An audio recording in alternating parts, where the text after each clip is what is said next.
यार शुरू करते हैं बिना किसी बकचोदी। ভাই তোমরা হয়তো বলতে পারো আমি পাগল, আমি বড় কষ্টের পাগল ভাই। এই দুনিয়ায় ভাই, তোমরা জানো ভাই, এই দুনিয়ায় না সবাই নিজের কষ্ট বুঝে ভাই, অন্যজনের কষ্ট কেউ বুঝে না। সবাই শুধু বুকের ভিতরে দেয় ব্যথা, ঝড় তুফান তুফান, মনের ভিতরে তুফানের মতো ঝড় তুফান কষ্ট সব কিছু চলে আসে। কিন্তু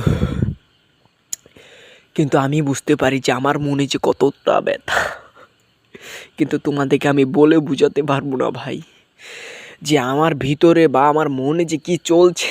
আমি যে আমার নিজেকে আমার মাথাটাই ঠিক নেই। আমি কী দেখি যে কী বলি না কি, আমার মাথাটাই ঠিক নেই।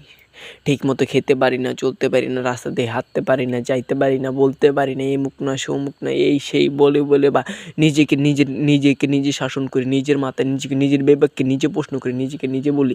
কিন্তু তারপরেও কেন জানি আমার মাথাটা জানি ঠিক থাকে না, কী থাকে যে কী বলে ফেলে, আমার কোনো কিছুই ঠিক নেই।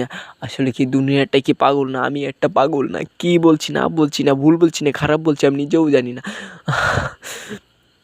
তোমরা চিজকে বুঝতে পারো ভাই, তাহলে এই পাগলটাকে একটু বুঝিয়ে বলো ভাই, একটু ভালো একটা লাইনে জানতে পারো। দেখো भाई मजा आया, और मैं ये जो मजा है हिंदुस्तान के हर व्यक्ति को देना